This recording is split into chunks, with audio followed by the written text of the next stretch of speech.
9, 8, 7, 6, 5, 4, 3, 2, 1. Woo! Here we are, folks. Good evening, everyone. My name is Wendy Paulson. I'm president of the Minnesota Broadcasters Association. Welcome to the 2024 Minnesota Broadcasters Hall of Fame Dinner and Induction Ceremony, sponsored by Patrick Media Brokerage. I also want to take this time to thank Layton Media for sponsoring the Minnesota Broadcasters Hall of Fame Social Hour. This year, we are celebrating the 75th anniversary of the Minnesota Broadcasters Association. There is no better way to continue the celebration than with the Minnesota Broadcasters Hall of Fame Dinner. We are delighted to have you all with us as we honor 9 individuals and induct them into the Minnesota Broadcasters Hall of Fame. Before we get started, I would like to invite to our sponsor for the evening, Mr. Larry Patrick. Larry, would you please come up to the stage to share a brief message? Let's give him a round of applause as he comes up.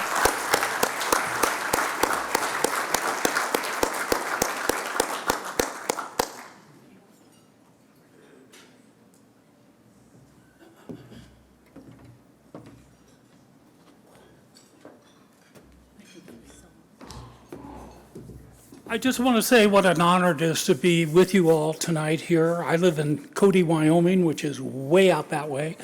And it's always been great when I have been in the state. I've been lucky to sell a number of different radio and some TV stations. And some of the recipients of some of those are sitting right up here to be inducted tonight. Anyway, Wendy has also been a terrific supporter, and your organization has, for NAB PAC. I was the chairman of the PAC for 6 years, and I think it's one of the most important things we do in Washington. But anyway, enough of me. I'm just a sponsor. I wrote a check and I cooked all the food this morning. But let's get on with the real program. Thank you so much, Larry. Appreciate you. The Pavic Museum is the physical home of the Minnesota Broadcasters Hall of Fame. In 2022, the MBA and the Pavic Museum formed a partnership around the Minnesota Broadcasters Hall of Fame. We are thrilled to have Nina Larson, who is the managing director of the Pavic Museum, with us this evening. She's going to share more about the Pavic Museum, and she's going to be talking about some super exciting events that you have coming up. Look at her, she's already smiling. She's very excited about it. It's going to be amazing. Nina, welcome, and we're looking forward to hearing more about everything going on at the Pavic.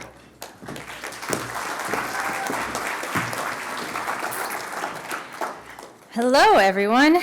Yes, as Wendy said, I am the managing director of the Pavic Museum, but actually, fun fact, my undergrad degree is in journalism, and I did all the producing behind-the-scenes stuff because I'm great at public speaking. So with that, I want to tell you a little bit about our museum and our history with the MBA.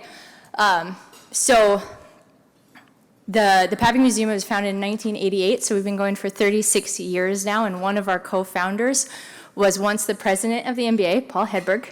And then in 2001, we created the Pavic Museum, we created the Minnesota Broadcasting Hall of Fame to form a bond with the Minnesota Broadcasters Association. And then, as Wendy said, in 2022, we created that bond into a partnership, and now we work very, very closely together, and it is a partnership that we are so grateful for. We have constant communication with Wendy and Tim and our Hall of Famers.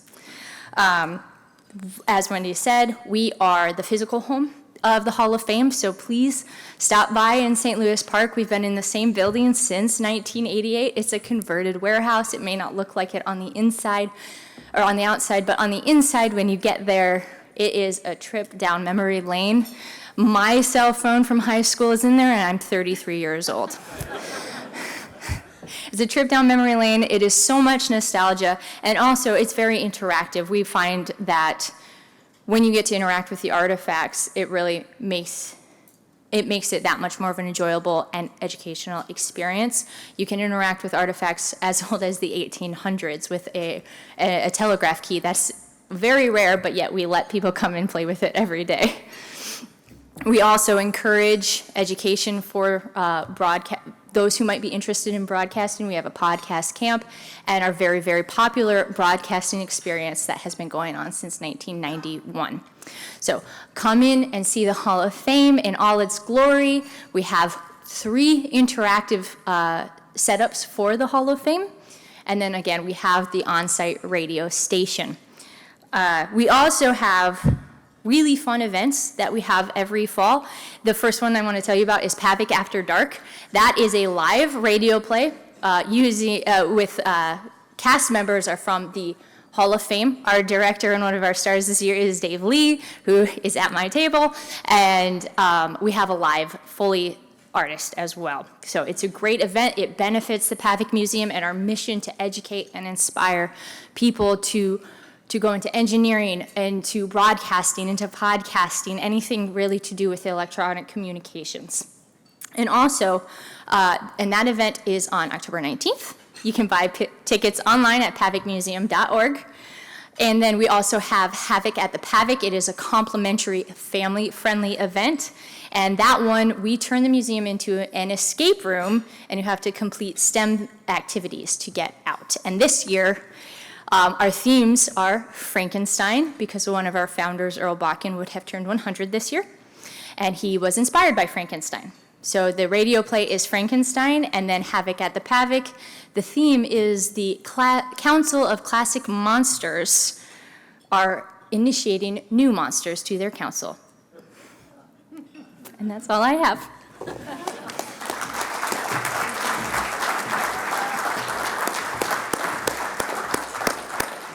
Thank you so much, Nina. And I am a big fan of the PAVIC. It really is amazing, everything that you do there. And those 2 events that are happening in the month of October are fundraisers for the PAVIC Museum. So we hope that if you have time, you have some curiosity, you've never been there before, that you will please go check it out. You will absolutely love it. They do a great job over there. And then you can also take a look at the Minnesota Broadcasters Hall of Fame wall and see all of those amazing broadcasters that really, I mean, they've helped pioneer broadcasting in Minnesota and recognizing them. So let's continue on with the evening.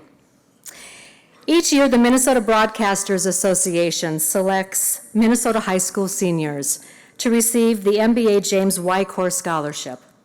The scholarship is set up to further the future of broadcasting in Minnesota.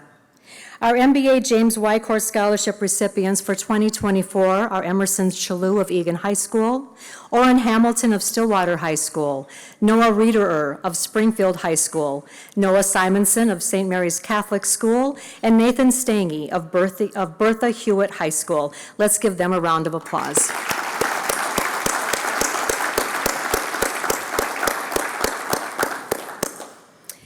We would like to take some time now to remember some broadcasters that we've lost this past year.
Each year, we recognize a broadcaster who exemplifies an outstanding effort in service to the industry, community, and engagement with the Minnesota Broadcasters Association. We call this the Borgen Spirit Award, named in the spirit of Greg Borgen, an amazing broadcaster, business hustler, cheerleader, friend, and industry leader. To share more about the award, its namesake, and the 2024 recipient is the Borgen family. We invite Brent Borgen, Danielle Savage, and Brooke Willett to the stage to introduce the Borgen Spirit Award.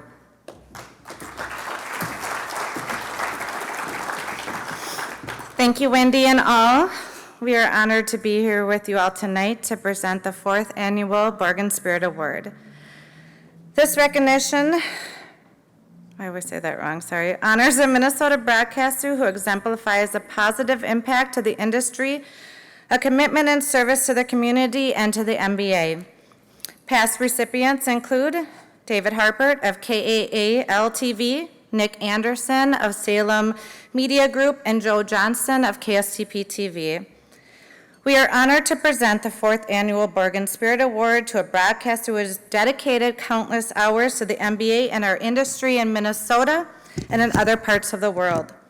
This person is a prime example of what it means to be a broadcaster, MBA member, and a servant of the community. The community work with the Alzheimer's Association, Fishing for Life, Minnesota Military Family Foundation, and countless other community organizations speaks for itself. With over 50 years in broadcasting, this year's recipient has been a part of countless stations, not only the stations he has worked for and or owned, but for helping others and mentor fellow broadcasters sharing his wisdom and experience. This year's recipient has only ever wanted local, Dennis Carpenter. We are proud to present you with the 2024 Borgen Spirit Award. Please come up and accept your award.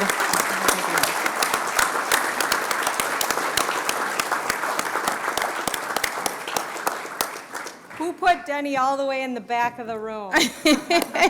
Tim? Yeah.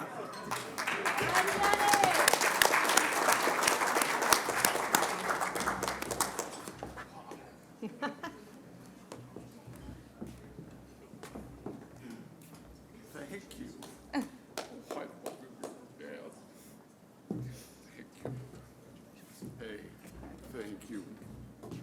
Thank you, honey. Thank you. Do I get to? Yes, you do. I get to talk? Holy buckets. I didn't expect this on such a special night. Wow. Well, I'm not going to say a lot because I had a stroke a couple of years ago, so half my face is froze. So it's hard to talk, but I love all of you, and I love broadcasting. So thank you from my heart. Thank you.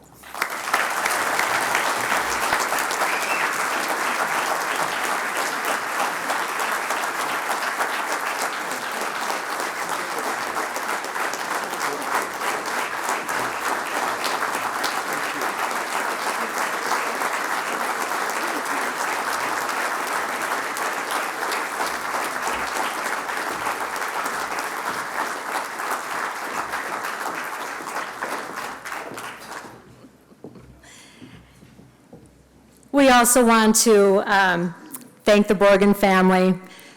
Denny, congratulations. We are so excited for you and so happy for you. You are a great local broadcaster. We love you to pieces.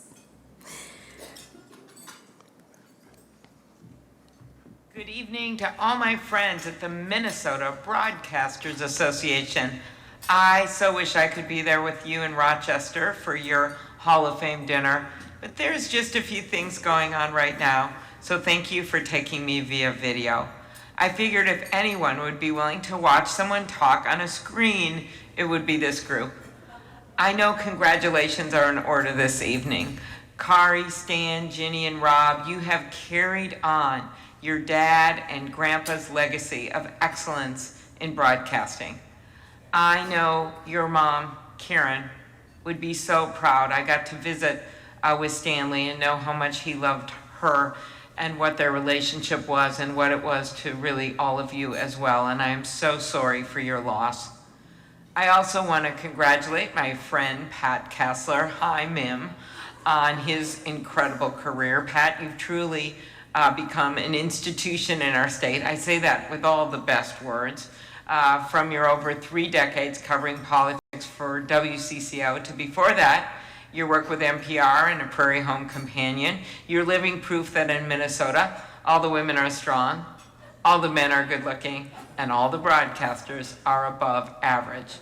Along with the other awardees, yes, thank you, Q-Bear, Mark, Paula, you all have more than earned your inductions into the Minnesota Broadcasters Hall of Fame.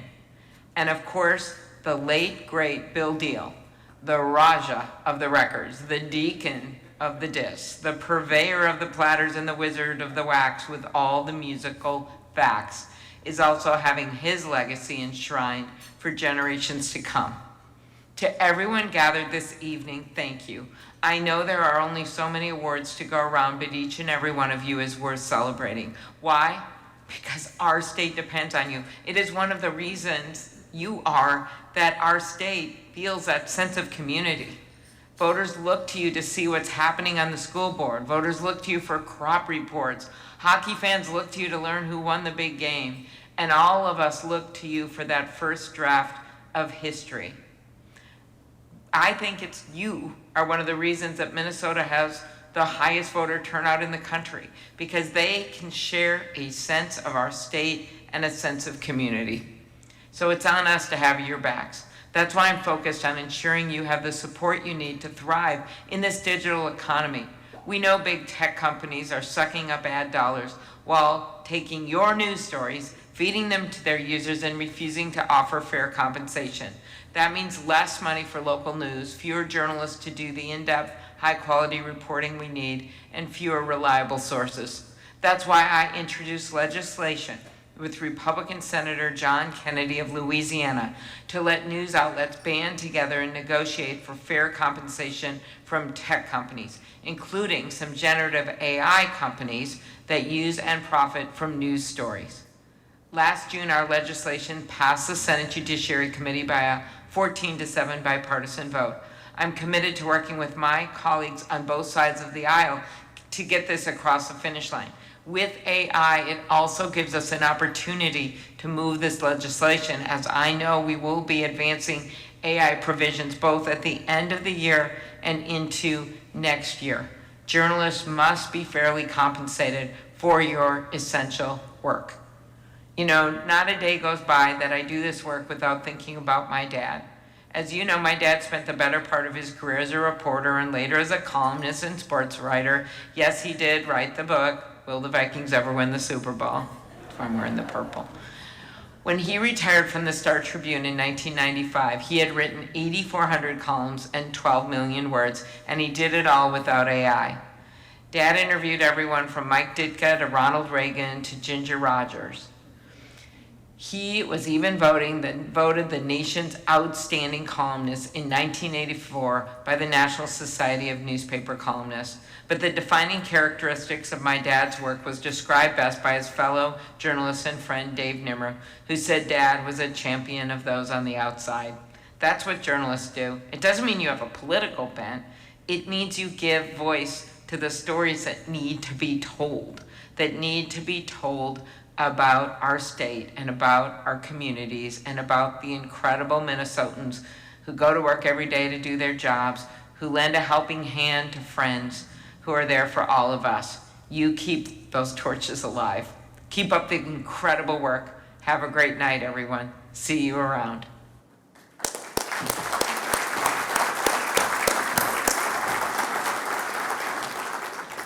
Thank you, Senator Klobuchar, for all of your support for our industry. We do appreciate your leadership. I would now like to introduce the MC for the evening. He is a dear friend that I had the pleasure of working with at WCCO Radio for many years, and was also a competitor when we worked in Fargo back in the 80s. He is a legend, and he's a 2022 Minnesota Broadcaster Hall of Famer. Please welcome Dave Lee.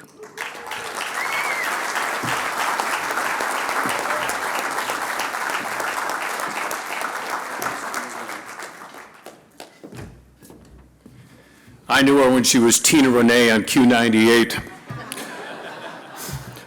Well, thank you very much for letting me have this honor, and what a great night for everybody being inducted and everybody being here. It was a great crowd, and it's a special night that you'll never forget, obviously. So again, welcome to the 24 Minnesota Broadcasters Hall of Fame induction ceremony, sponsored by Patrick Media Brokerage. It's my honor to be with you this evening as we induct Walter Q. Bear Banks Jr., Bill Deal, Kari Rominsky Hubbard, Stan E. Hubbard, Ginny Hubbard and Robert W. Hubbard, Pat Kessler, and Mark and Paula Persons. And with us this evening, by the way, are 11 Minnesota Broadcasters Hall of Famers in attendance. So please stand when I say your name. And by the way, this is not in order of importance. We went alphabetically. Otherwise, I'd have put myself first. Bada bing. So if you'd stand, please. Jim Bartles, 2023. Jim. Freddie Bell, 2022. Freddie. Nina mentioned the PAVIC radio drama that we'll be doing, and Freddie's a huge part of that as well. Wally Christensen, 2009. Mr. Hubbard, 2001.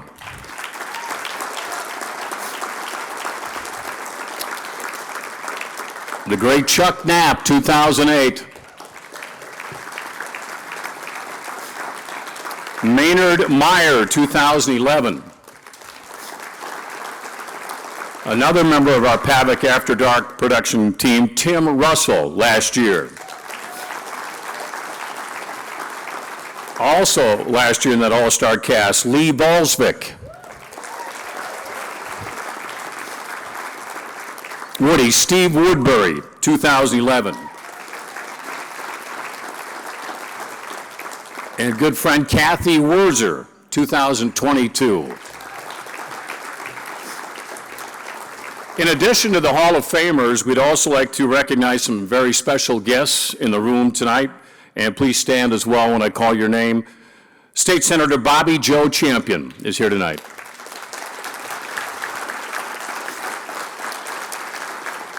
And from the New Mexico Broadcasters Association, Paula Maez. Paula. And from Congressman Brad Finsted's office, John Altendorf is here. John. Thank you for joining us. Well, let's get to the main part of the show here tonight. Prince, Morris Day in the Time, Janet Jackson. Walter Q. Bear Banks Jr. was one of the first to play their music and is credited with establishing the Minneapolis sound. His community contributions are so prevalent, he even has a day named in his honor. Q. Bear calls KMOJ Radio home. He's been broadcasting the Minneapolis sound for over 40 years. In 2020, he hit a milestone with over 14,000 broadcasts and countless hours of community service.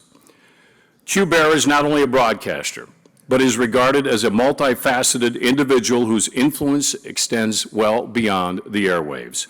He's involved with many organizations, commitment to social justice, continuous support for community development. On February 17th, 2020, Minneapolis declared it Walter Q. Bear Banks Jr. Day, calling him a model citizen who has brought people together with music, community events, and mentorships, the heartbeat of the city. His exceptional contributions to the field of broadcasting, community engagement, and his unwavering commitment to promoting positivity and unity are why listeners call him a Minnesota treasure. KMOJ, Walter Q. Bear Banks Jr. got you on the afternoon drive, taking you where you're going to. It might be where you just came from. And I'm letting you know it's a gorgeous day outside. Get up, get out, and get in it. But at the same time, drink plenty of water because I don't want none of y'all to dehydrate and disappear on KMOJ. Yeah, baby. Walter Q. Bear Banks Jr. has been often described as the voice of the Minneapolis sound. Not only did he grow up with the likes of Prince, The Time, Andre Simone, and Alexander O'Neal, he was often the first to play their records, Hot Wax, right off the press at community radio station FM 89.9 KMOJ in the late 1970s. Affectionately known as Q-Bear, Walter Banks honed his skills and became a Swiss Army knife at the radio station. He did sports, news, weather, interviews, and radio production. Banks Jr. was a mentor and big brother to hundreds of aspiring radio jocks at the KMOJ training program. Some went on to professional careers throughout the country. When African American singers and celebrities would come to the Twin Cities, they would ask the promoter 2 questions. The first was, where can I get some soul food? The second was, where is Q-Bear? The Minnesota urban community has been in love with Q-Bear for 4 decades for his unique understanding and service to the community. That's why there's so much excitement to see Mr. Walter Q. Bear Banks Jr. be recognized at the highest level of his profession, the Minnesota Broadcasters Hall of Fame. The esteemed mayor of Minneapolis, Jacob Fry. Good morning, sir, on Friday. Good morning, Freddie and Chantel. It's good to be here with you. Got a quick question for you. Have you heard the latest news that the longtime broadcaster from KMOJ, Mr. Walter Q. Bear Banks, is being inducted into the Minnesota Broadcasters Hall of Fame?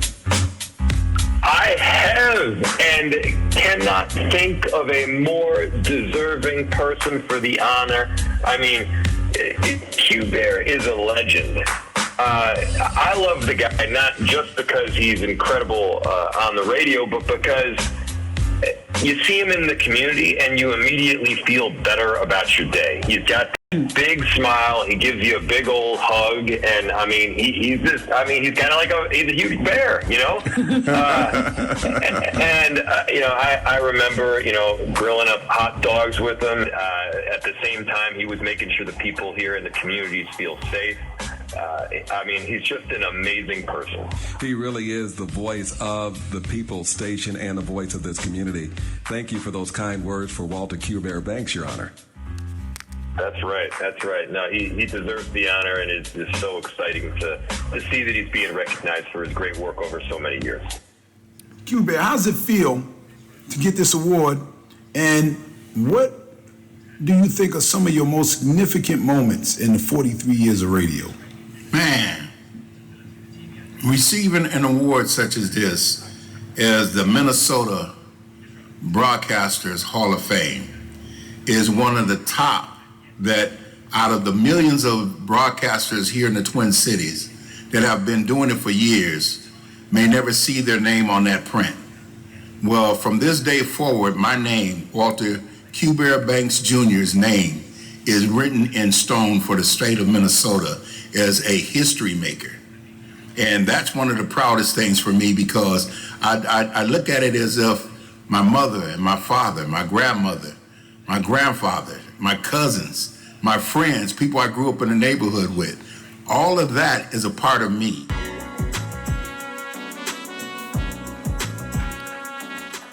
Please welcome to the stage 2024 Minnesota Broadcaster Hall of Fame inductee, Walter Q. Bear Banks Jr.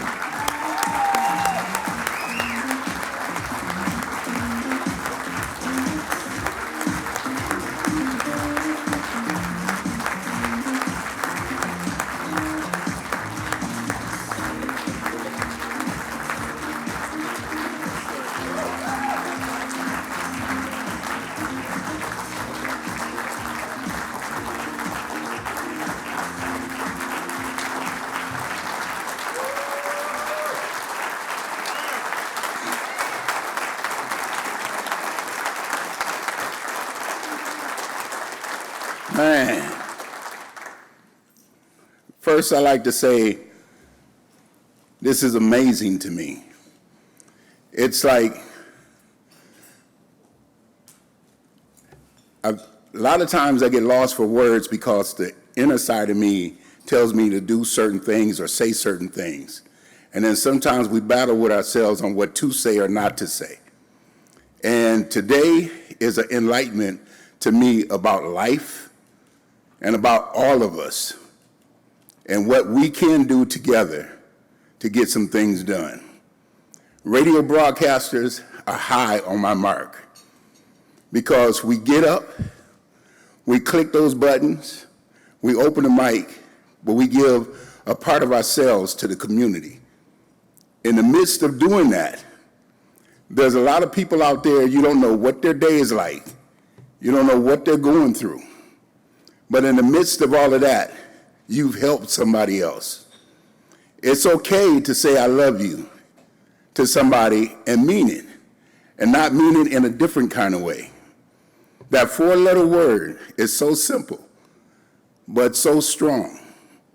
And today showed me another light about life and about all of us, be it broadcasters, be it engineers, be it sound people. Everybody has a part to play in all of it. And I encourage all of us to keep that best foot going forward, because there's a lot of craziness out there. There's a lot of nonsense that's out there. But it's really up to all of us to take that part of keeping that foot going forward. I got so much this inside me right now, I don't know what direction to go. And they said 3 minutes to 5 minutes. I'm not going to do that to y'all. But table number 7, Bobby Joe Champion. Can you stand? This is one of the youngest guys I know that's been in my neighborhood that has shown people how to grow up and be and do, and encourage other people to do the same. Senator Bobby Joe Champion. Spike Moss, can you stand? When we talk about freedom fighters, when we're talking about taking youngsters and trying to tell them the rights and wrongs and how to put some things away and how to forgive for some things when sometimes we don't know that it's on us for something we did to somebody else that they didn't know they got done. Spike Moss is that freedom fighter that has been in the community for years, to where helping me grow up to be a better me and a better man. Spike, I love you and I thank you and I appreciate you, and you know that from the word go. Joey Gurley, can you stand? Joey Gurley, Church Without Walls. He's also one of my younger cousins that I look up to. A lot of times we sometimes bypass youngsters and we don't give them that opportunity to speak their word and speak their truth.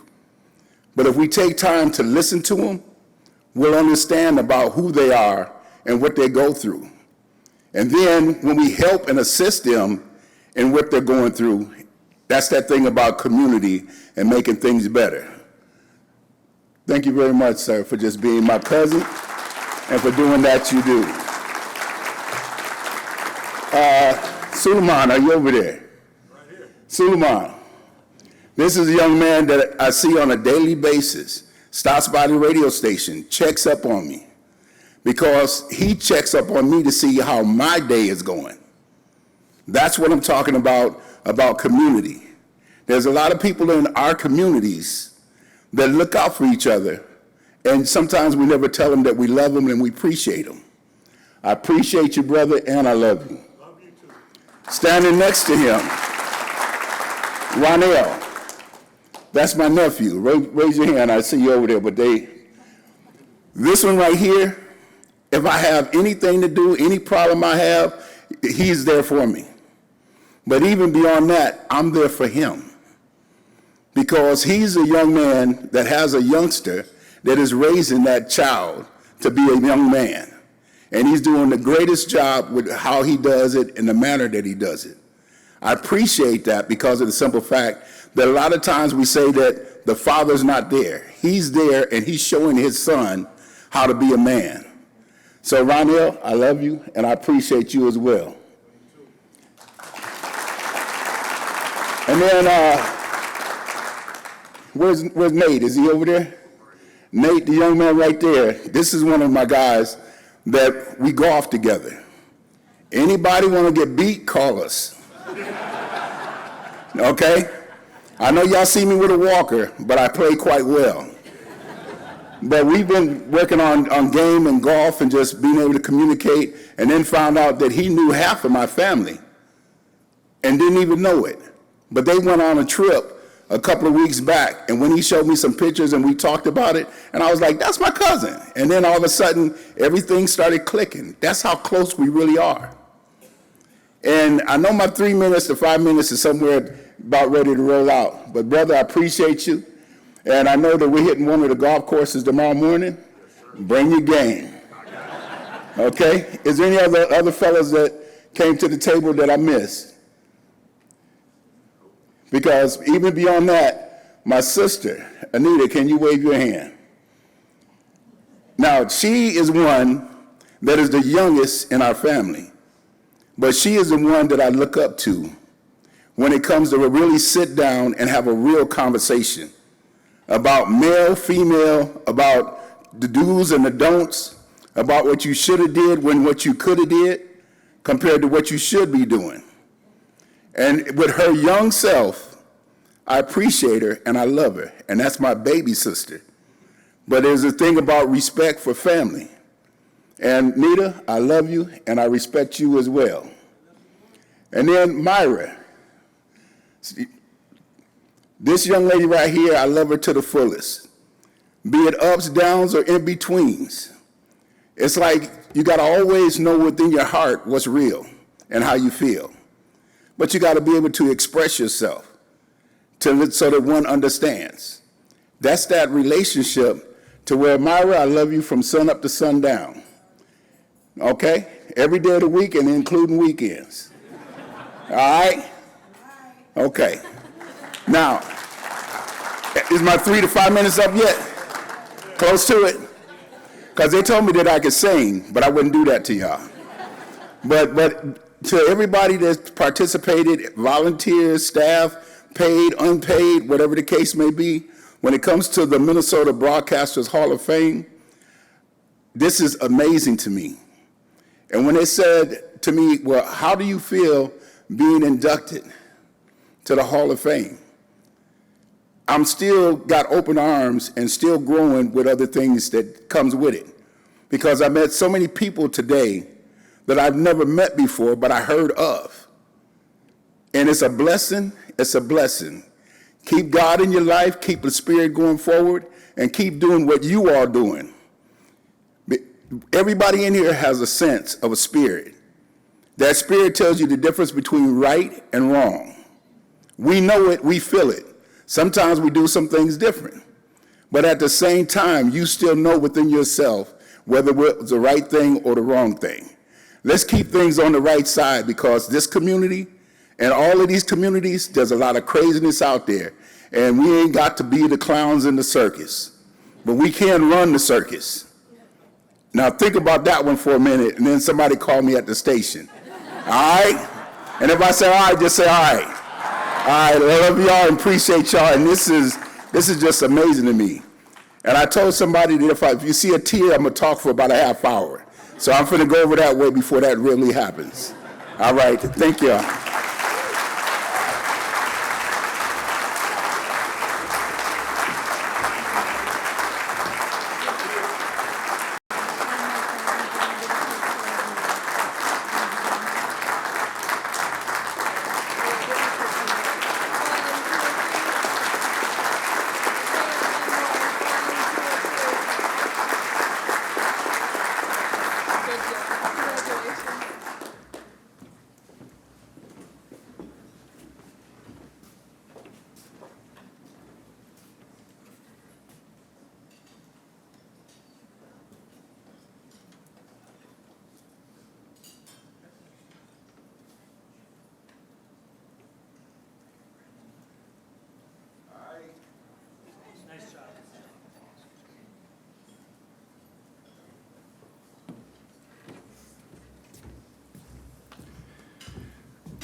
Bill Deal is credited with bringing rock and roll to Minnesota.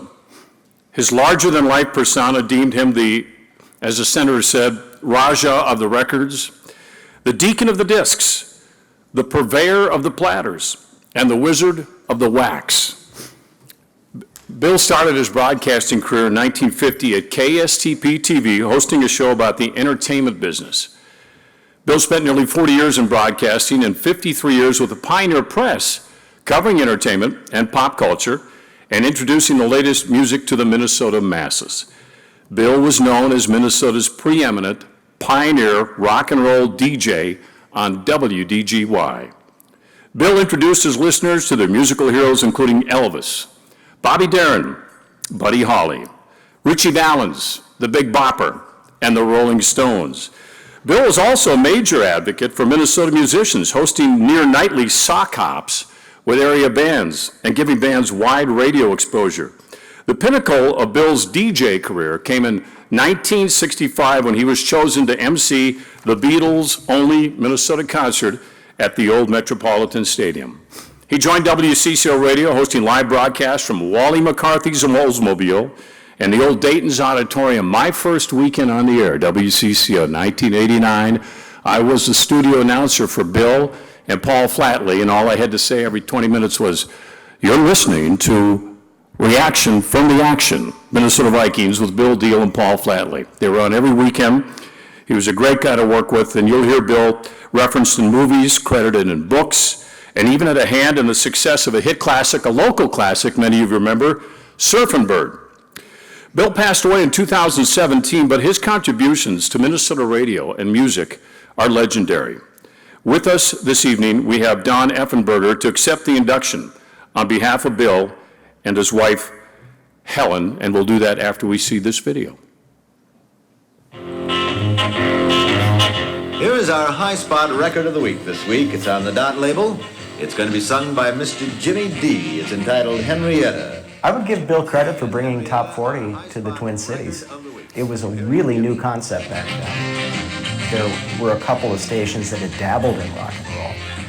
But WDGY came in with the idea that we're going to absolutely blow this market apart with Top 40 done right. But they needed somebody to really get it off the ground. They needed a showman, is really what it came down to. Jack Thayer had his sights set on Bill right from the start. He had puns, he had quips. He had this merriness to him when he was on the air that would really marry perfectly with rock and roll.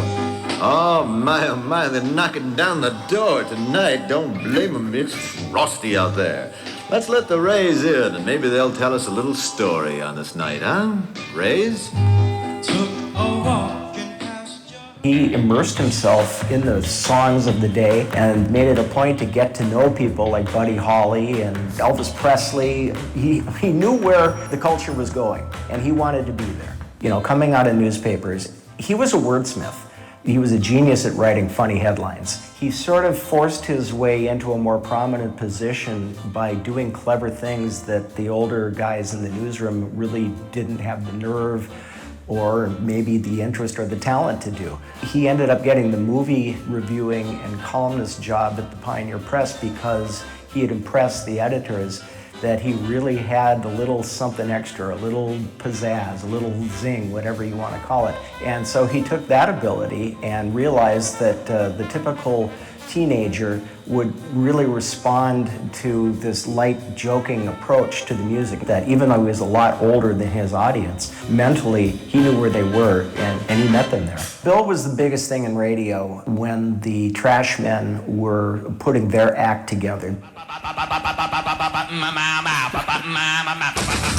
Well, Bill actually had heard it, emceeing one of their gigs, and he said, "You should record that. That could be a hit." Bill said, "Call it Surfin' Bird," because this is 1963, and surfing is absolutely the peak musical genre at the time. It had nothing to do with surfing, When did you do this thing, and what on earth inspired you to come up with and all of that crazy stuff? I heard that record, I fell in love with it. I said, that has got to be a hit. Bill was the first to play it. It just went nuts. I mean, it went to #1 on all the stations locally, and Bill has an awful lot to do with making that a song that everybody in the world knows now. My God, this is Surfing Bird by the Trashmen. This is my favorite song of all time. I want a bird, bird, bird. Bill was chosen as the MC for the Beatles show. And he came to me and he said, I've got a chance to bring in the Beatles. And he said, I want you to be the MC. Bill had gone to Chicago a few days before the Beatles played here in the Twin Cities and actually filmed the Beatles, was introduced to them, and he really felt like he got a little bit closer to them. They knew who he was, they felt comfortable with him. So when the concert actually happened at Met Stadium, it was a very good fit. Now you talk about Bill being a guy in a suit and tie. Bill stood out, but he was his own persona. He never changed. He was what kids expected. If he tried to come out looking like a surfer or looking like a Beatle, it would have been laughable, but he didn't do that. He kept his persona, fit in perfectly with the music, and did a great job emceeing the Beatles. Well, I always thought of Bill as a promoter. And I'm talking about the exciting new Cutlass Supreme from $11,995. That is a Best Buy, my friend. Bill just knew the value of a personality pitching a good product. And I think that just carried over perfectly to the Wally McCarthy spots. He was a personality, he had a product he believed in, and people liked hearing him. They liked going to Wally McCarthy and seeing him there. Helen, could we have some more popcorn here? Get it yourself. Yelling Helen. She's always kidding. What do you miss about Bill the most?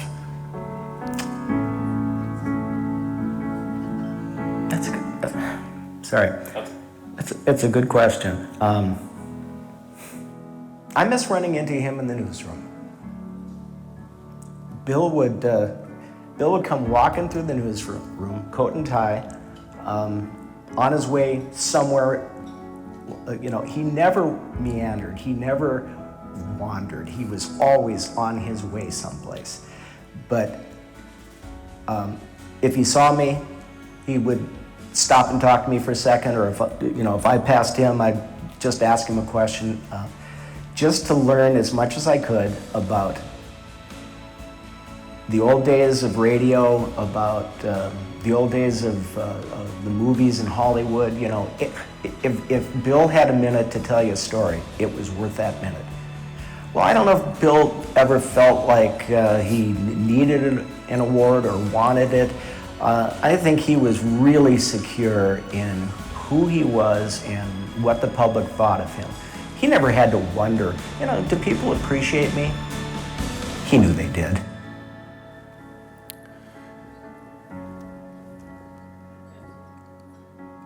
Again with us tonight, on behalf of Bill and his wife Helen, please welcome Don Effenberger.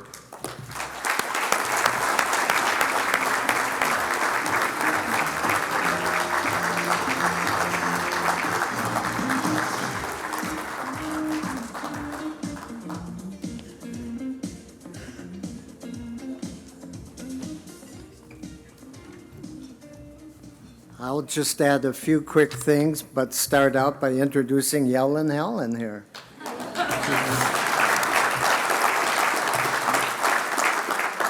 To all the great stuff you heard, I would just point out that Bill Deal was Minnesota's radio version of Dick Clark, in my view, the clean-cut American bandstand host who brought the first days of rock and roll into the nation's homes. His contributions, as you heard, are legendary. And he did the top 40 format first and best. And as rock music in the late 60s took on a harder edge, Bill seamlessly transitioned, becoming an on-air fixture at Good Neighbor WCCO AM for 26 years. He hosted Sunday afternoon specials in the 70s and 80s on everything from Oscar music and Golden Age radio comedies to World War II news broadcasts. And of course, his Wally McCarthy Oldsmobile Things became a weekend tradition for many Minnesota families, including some baby boomers who had followed him in earlier years, who came back with their own kids in tow. Throughout his radio career, Bill was indefatigable. He did double duty working for the full-time at the Pioneer Press and Dispatch, where we were colleagues. In 1996, he wrapped up a 53-year career there, much of it as full-time film critic and entertainment writer. He also hosted a popular live radio show from the old Dayton's Auditorium and was a major advocate for Minnesota musicians, holding many sock hops with local bands. You heard about his surfing bird thing. During his time at DGY, he worked with just about every major touring act, from Elvis to Bobby Darin to Jerry Lee Lewis. He also hosted two of Buddy Holly's ill-fated winter dance party shows in Mankato and in St. Paul, just days before the young singer's death in a plane crash. Since his death in 2017, Minnesota's music community has instituted an annual award in Bill's name honoring local musicians of the 60s. Please help me honor the one and only Bill Deal.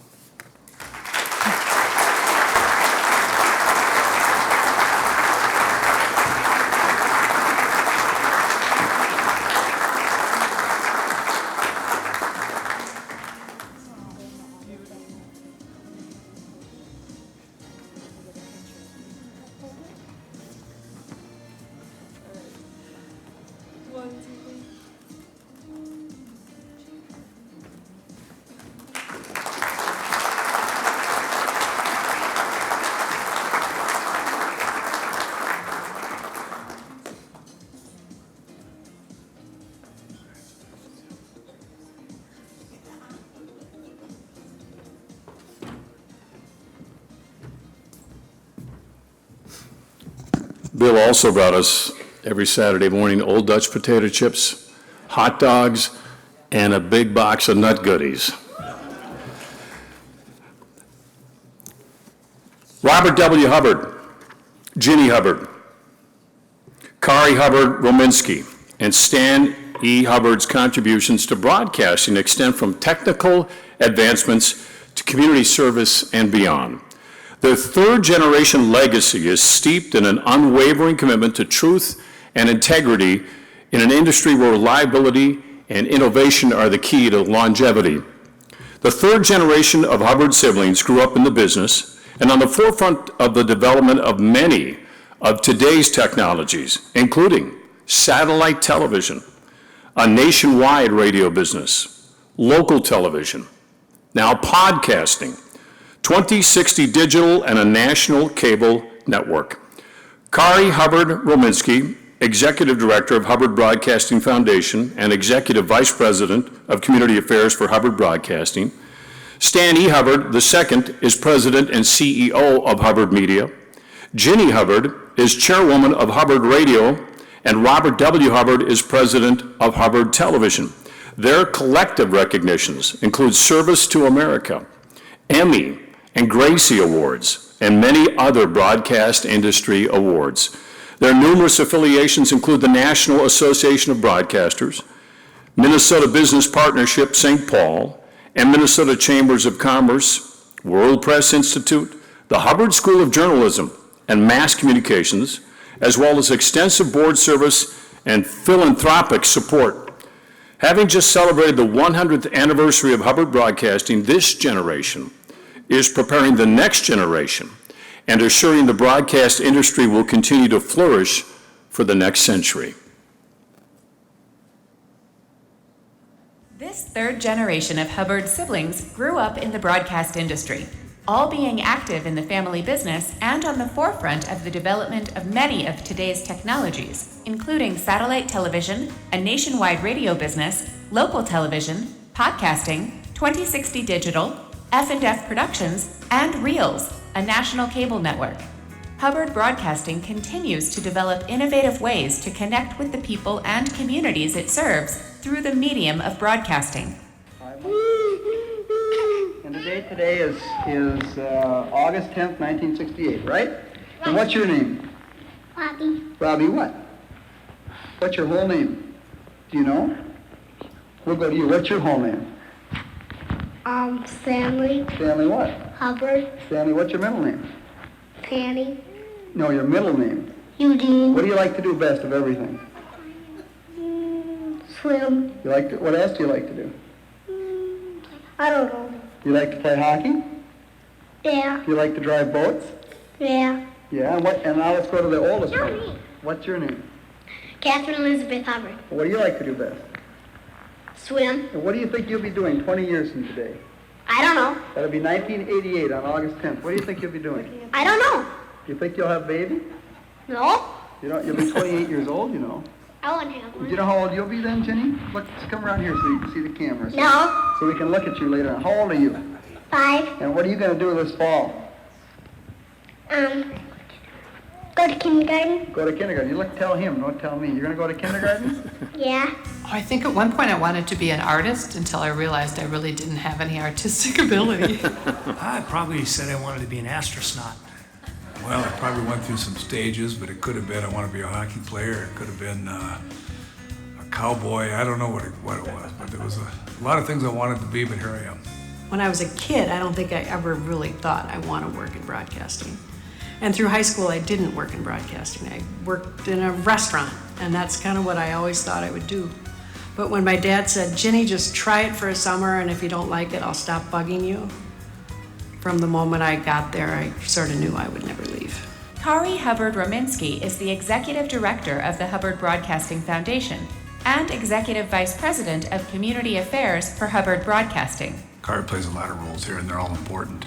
Obviously, as a board member, but just as a partner with all the rest of us, she's a great listener and always comes up with great ideas and as someone to bounce things off of and find solutions and find opportunities.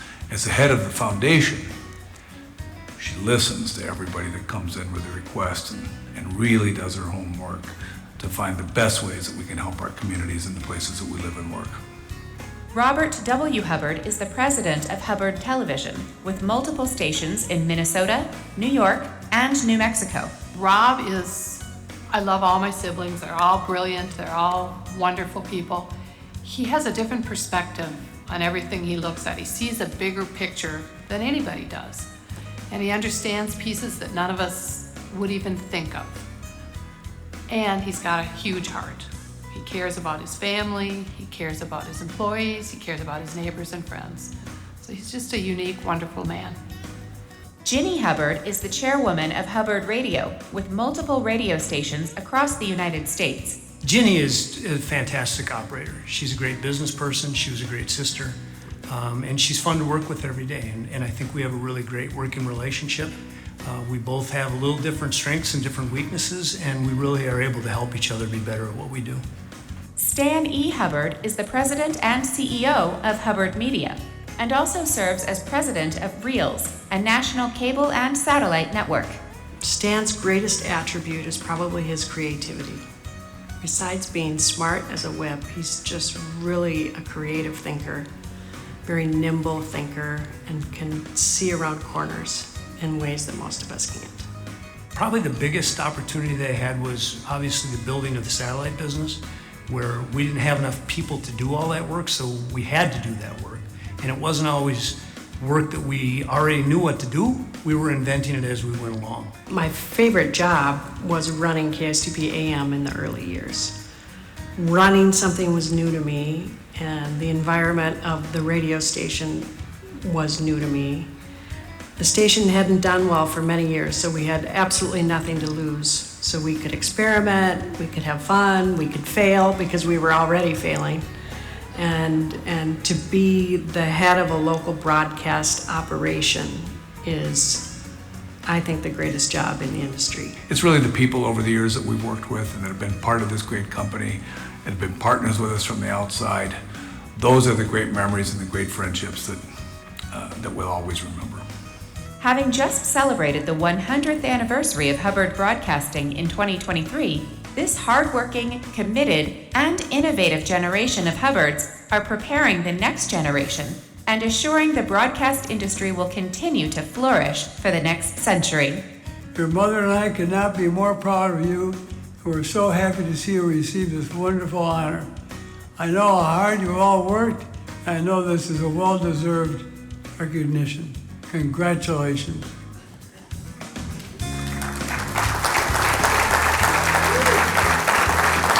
Please welcome to the stage 2024 Minnesota Broadcasters Hall of Fame inductees Robert W. Hubbard, Ginny Hubbard, Kari Hubbard-Rominski, and Stan E. Hubbard.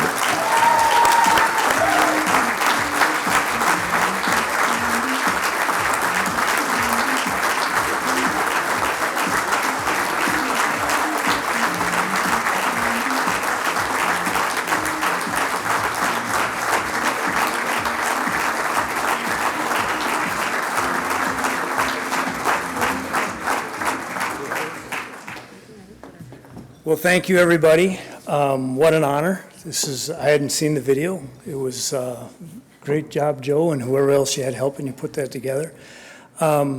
Congratulations, first of all, to the other inductees today and the other inductees in the room. This business, this industry is so much an important part of the state, our community, and we take it very seriously. We take it with great pride and really honored to be here. I think the video for me said a lot. I mean, how lucky am I? My father, my grandfather, I get to work with my siblings, I get to work with my kids, my nieces, my nephews. The support that I've had from my wife through our career. And I was trying to think when the first time I was at a Minnesota Broadcasters convention, and I don't know, it had to be 50 plus years ago. So I don't look that old, but we were all pretty little getting to come around to industry stuff. And not only working with my family, but working with other broadcasters in the state, working with our employees, learning from our employees, learning from others in this business who we were lucky enough to be exposed to and meet at a young age. How lucky am I? Thank you.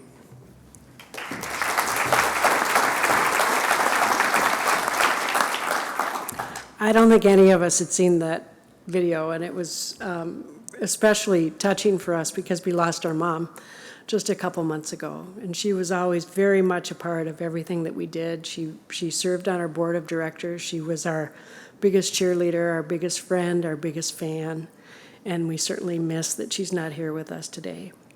But we thank her, we thank our dad, we thank everybody that we have the opportunity to work with. As you all know, working in this industry is such a privilege, and to be able to work with your family is a double privilege. So we all are very honored to be here and thankful for the recognition. Thank you.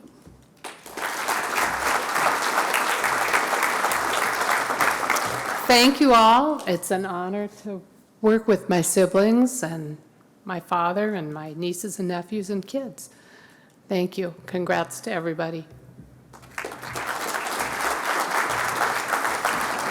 What did Q Bear say? We get 3 to 5 minutes, right? So we got about 12 seconds left. No, look, to all the other honorees, congratulations. You guys all made great contributions to your communities. But to everyone here, thank you for this honor. We've been fortunate enough to work in a wonderful industry, in a great family, as Ginny said. You know, our grandpa, our dad, our mom really taught us always do the right thing. And that was true in the family, it was true in the business, it was true with employees, it was true in the community, and it's a lesson that we take on.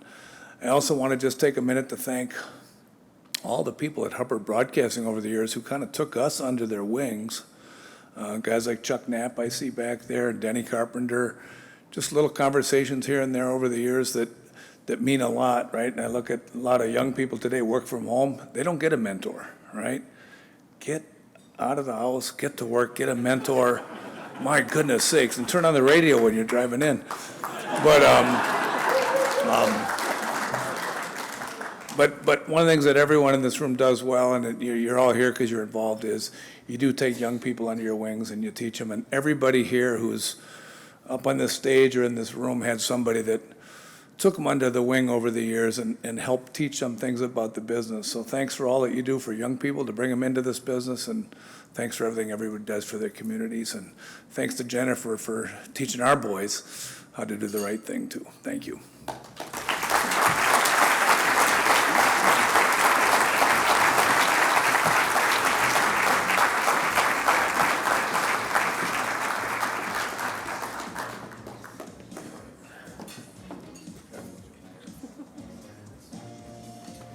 Everybody gets one. Yeah, if you guys just want to get close for a picture here, we'll do it quick. 1, 2, 3. Cheese. Good job, guys. Yeah, thank you.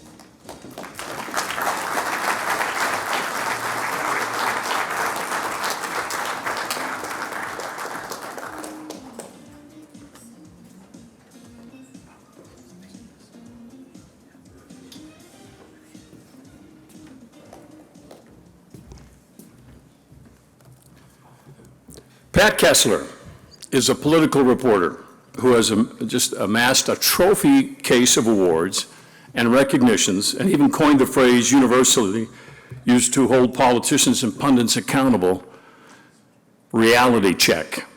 That's Pat's deal. He began his work in broadcast in the late 70s as a production assistant on Prairie Home Companion and political reporter for Minnesota Public Radio. He joined WCCO-TV and stayed for 36 years, becoming the longtime chief political reporter. Nothing noteworthy happened at the state capitol without Pat Kessler knowing about it. He covered all the big political names: Humphrey, Carlson, Ventura, Dayton, Wellstone, Klobuchar, and Franken. He covered presidents, senators, and governors, always laser-focused on being fair and accurate. It wasn't all about covering politics. He also took time to coach and mentor broadcasters and journalists, and continues to be a frequent contributor to Twin Cities Radio. Pat's Reality Check segment earned him 3 regional Emmys. In 2015, the Midwest chapter of the National Academy of Television Arts and Sciences awarded him the Lifetime Achievement Award and inducted Pat into the Silver Circle.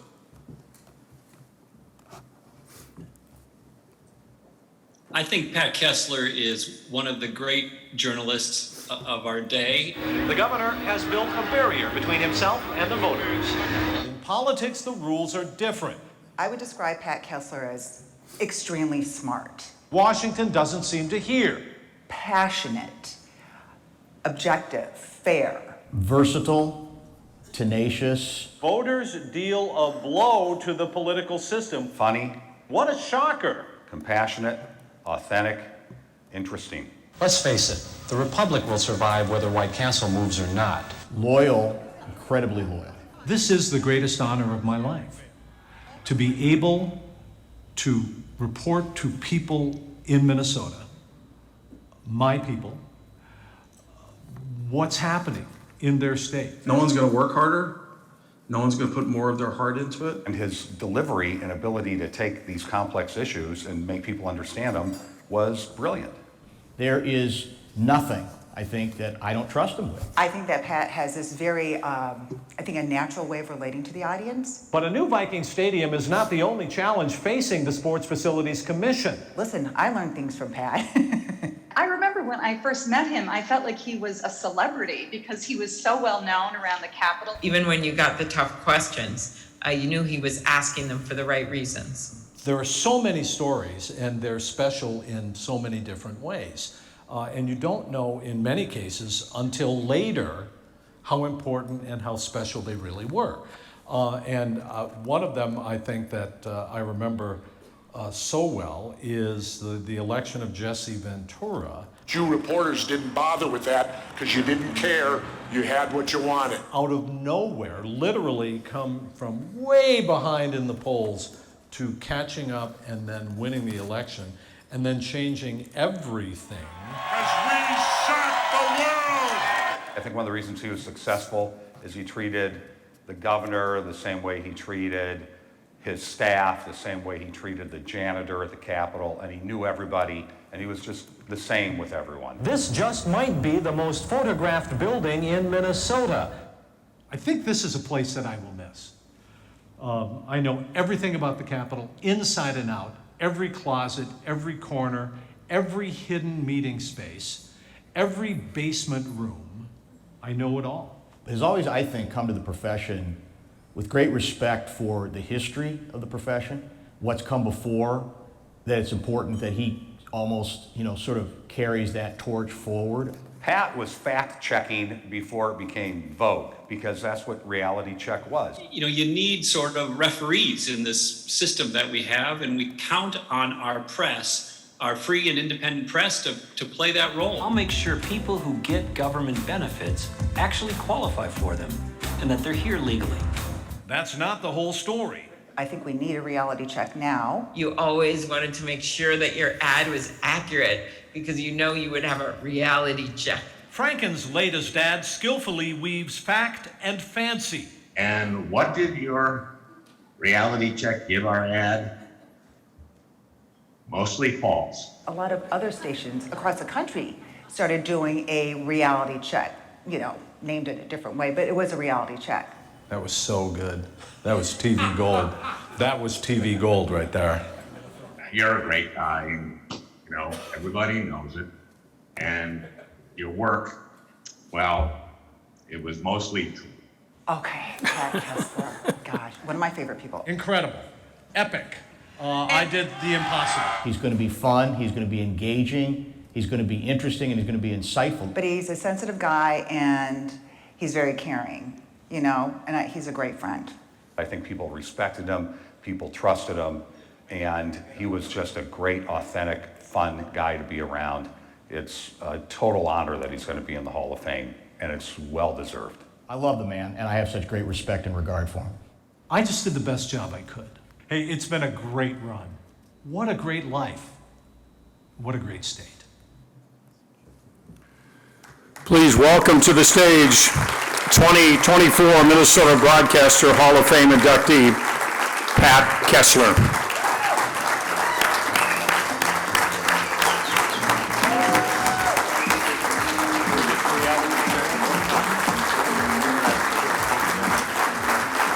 Oh, thank you.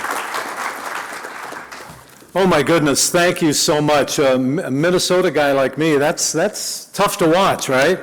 Oh my goodness. I am deeply grateful to the Minnesota Broadcasters Association. What an honor this is. I humbly thank you for the privilege of standing here with all of you tonight. This is especially gratifying to receive an award like this from all of my fellow broadcasters, because we've all worked alongside each other for so many years, and we all understand what it's like to sustain a life and a career in this business. So my love and my thanks first to my family, right over here, my beautiful wife, Mim Davy Kessler, and my fantastic children, Patrick and Meredith, right there.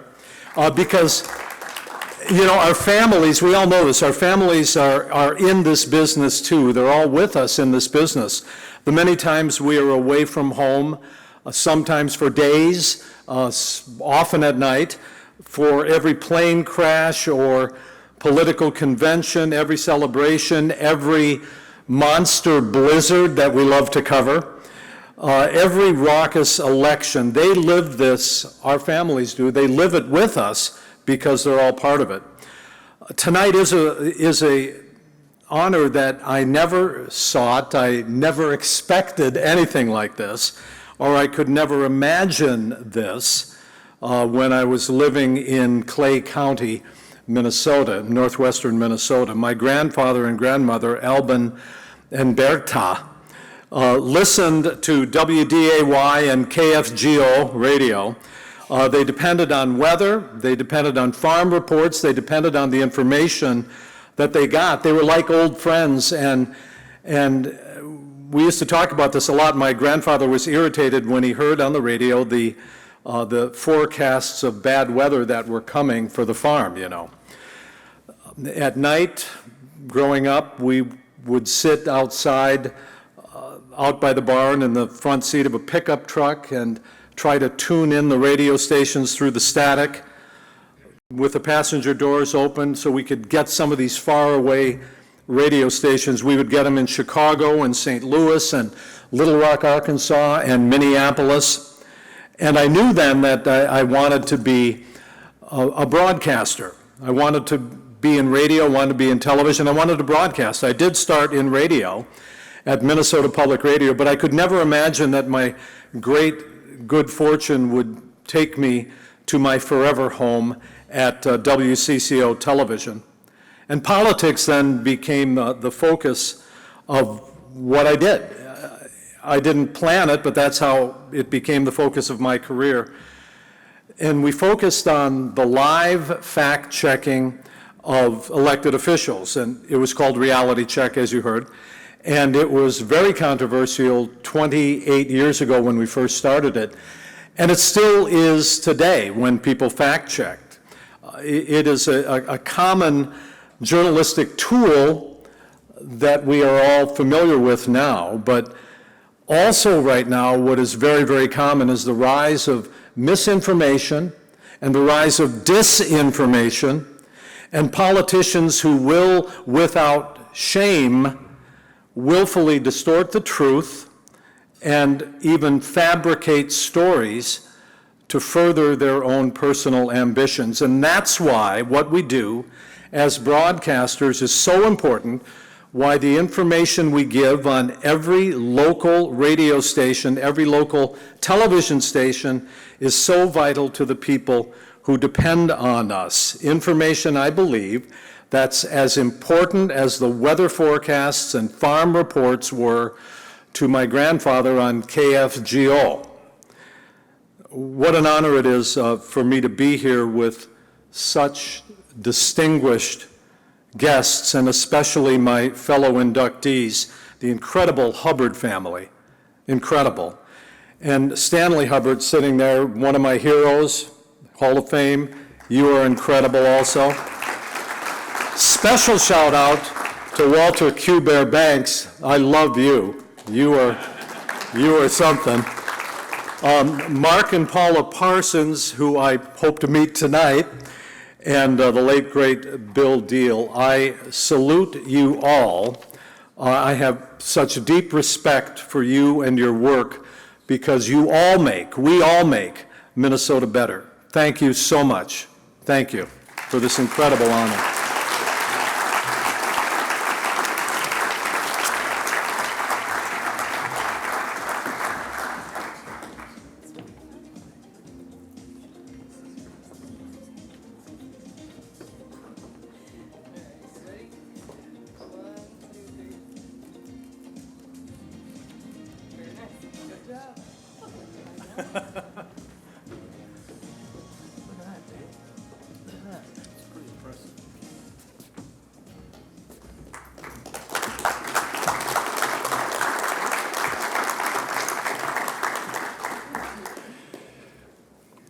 Mark and Paula Persons may not be known to the general public, but nearly every broadcast operator in Minnesota and beyond know them, trust them, and rely upon them when it comes to towers, translators, and transmitters.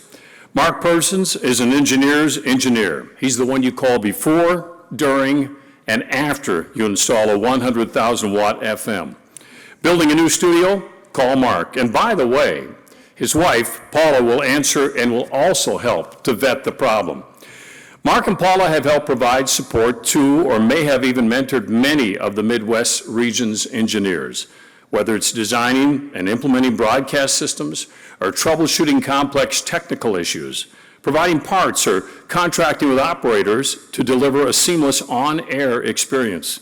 Mark and Paula's impact on Minnesota's broadcasting community continues to be witnessed by the audiences who tune in each and every day to their favorite station. Mark was a frequent contributor to broadcast and engineering clinics across the country. And while they retired in 2017, they continue to mentor and support young and old engineers. Mark was honored with the Society of Broadcast Engineers Lifetime Achievement Award and was selected SBE Engineer of the Year in 2018. Mark and Paula Persons may not be known to the general public, but nearly every broadcast operator in Minnesota and beyond knows them, trusts them, and relies upon them when it comes to towers, translators, and transmitters. We can call them the silent heroes, but today the Minnesota Broadcasters Hall of Fame proudly welcomes Mark and Paula Persons to the class of 2024. The team of Mark and Paula Persons is from Brainerd, where they ran their radio broadcast engineering business for over 44 years. Both are extra-class amateur radio operators. Mark started in broadcast engineering as a preteen at his family-owned WELY radio in Ely, Minnesota. He did most of the wiring for the family's KVBR radio in Brainerd in 1964 while still in high school. Mark enlisted in the U.S. Army and taught electronics at Fort Monmouth, New Jersey, then spent his 21st year in Vietnam doing high-tech electronic repair. Paula was closing secretary at a real estate firm when Mark, now a civilian, bought a home to set up an electronics shop. They threw her in with the deal. Their marriage in 1978 was a perfect match to be radio broadcast engineering contractors. They touched most radio stations in the central and northern part of the state. 12 new radio stations, including 6 AM directionals, were built from the ground up with Mark's hands, including one in Florida and one in California. Many more were upgraded when on the road. Paula was a full half of the business. While Mark was out in the field building and repairing stations, Paula was in the office telephoning customers and making sure the financial part of the business was being taken care of. Mark spent time in his shop designing equipment for the broadcast industry. He was one of 6 installers of Motorola AM stereo back in the 1980s. Mark repaired broadcast equipment for local and international customers and is often called the radio doctor. Mark continues as a mentor to 3 radio broadcast engineers and is a writer for Radio World with over 200 articles published. Mark was honored as the 2018 Engineer of the Year by the Society of Broadcast Engineers. He also received their Lifetime Achievement Award in 2020. That was only the 10th such award in the 4,500-member association's 55-year history. Scuba diving has occupied much of Paula's time in retirement with over 1,000 dives worldwide. Mark served as a chaplain at his local VFW post and continues to write their website, which has received 5 state honors. While working, Paula felt it was important to give back to the community. She served on the board of the local Humane Society, as youth director of their church, Girl Scout leader, on the board of the Northland Arboretum, trustee of the VFW Auxiliary, and is past president of the Brainerd Rotary. She also has been involved in cleaning over 600 military graves. Mark has spoken at the National Association of Broadcasters in Las Vegas and at the Wisconsin Broadcasters Clinic, which is now paired with the Minnesota Broadcasters Association. Mark and Paula are supporters of Rotary International, the Northland Arboretum, the Pavic Museum, the Veterans of Foreign Wars, Habitat for Humanity, and the Salvation Army, among others. This is Maynard Meyer of KLQP-FM Radio in Madison, Minnesota, former MBA board member, and I'd like to extend my personal congratulations to Minnesota Broadcasters Hall of Fame 2024 inductees, Mark and Paula Persons. Please welcome to the stage Hall of Fame inductees Mark and Paula Persons.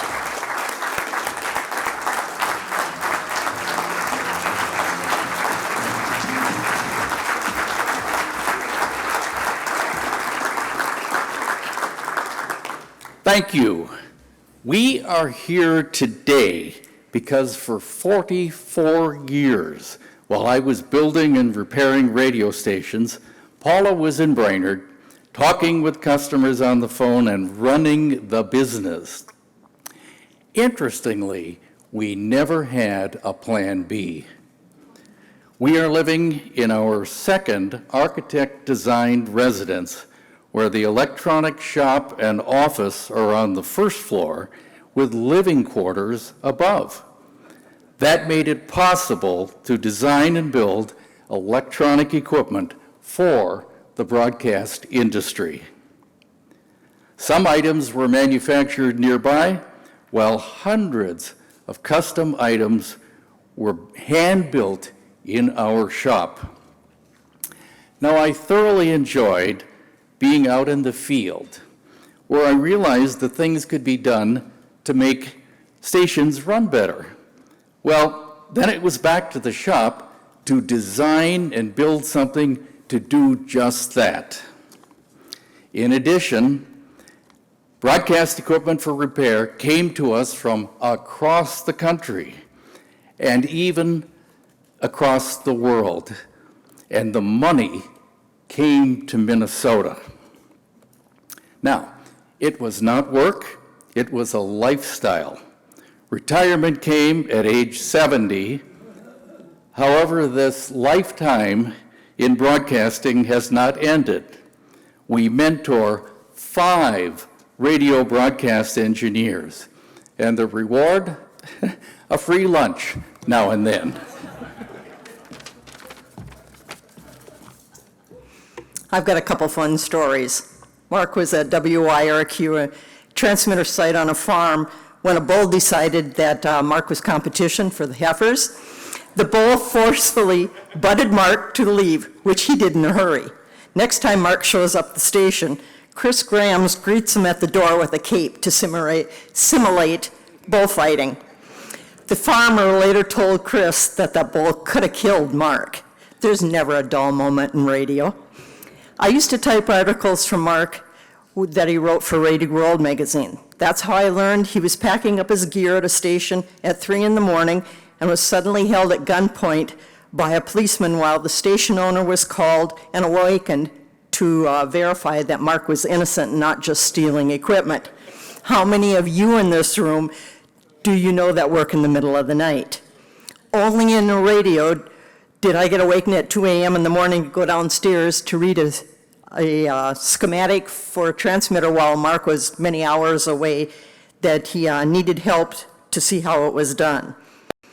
Also, how many times do you get called to meet someone at 3:30 in the morning in northern Minnesota at the halfway point to bring an extra piece of equipment that Mark just happened to need to get that radio station back on the air in the morning? That's why we had our shop where we lived. Our motto was take care of the customer and the customer will take care of you. It was the people like you in this room that made this such a fun ride. We are very honored and humbled to be receiving this award, and thank you very much. And oh, by the way, in closing, I'd like to say we are honored to have worked with some of America's great radio stations. Thank you.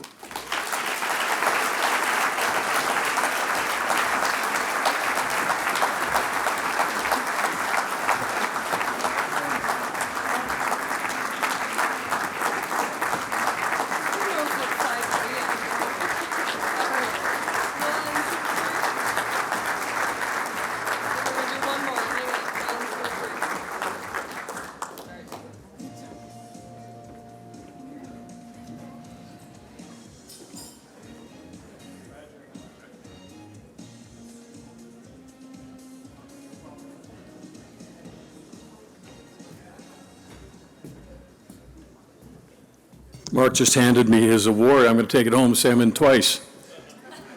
Have to give back? Good. Thank you so much for being here. Great support again. This is a wonderful business that we've all gotten involved with. Never a dull moment is really an understatement, isn't it? So thank you so much. Congratulations again to our 2024 Minnesota Broadcasters Hall of Fame inductees. And if you would, please welcome back to the stage the president of the Minnesota Broadcasters Association, Wendy Paulson.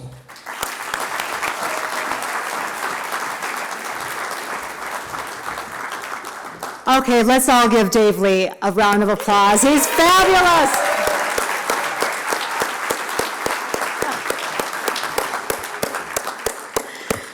All right, we do have a couple of housekeeping things we want to make sure that we talk about. We want to have all of our Hall of Famers to please come back to the stage for pictures once we wrap up in a minute. We want to get some more pictures. We're going to capture all of those. Ava, thank you so much for all of your help. A few other additional housekeeping items before we wrap up. Nominations for the 2025 Minnesota Broadcasters Hall of Fame class will open up on November 1st. Just go to minnesotabroadcasters.com. You'll find, again, on November 1st, you'll find all of the application information. Pictures from tonight's event will also be available on our website at minnesotabroadcasters.com. We'll also have a video available there. It'll take a couple of days, you think, Ava, for the pictures to be available? Okay. So just keep checking. We'll have those on there. Now, also, please make sure that you check out for any items that you've won during the MBA James Wyckoff Scholarship Silent Auction. Thank you so much for doing that, by the way. And thank you once again to Patrick Media Brokerage for sponsorship of the 2024 Minnesota Broadcasters Hall of Fame induction ceremony, and to Leighton Media for sponsoring the Hall of Fame social this evening. Thank you all for attending. Have a wonderful night. Thank you.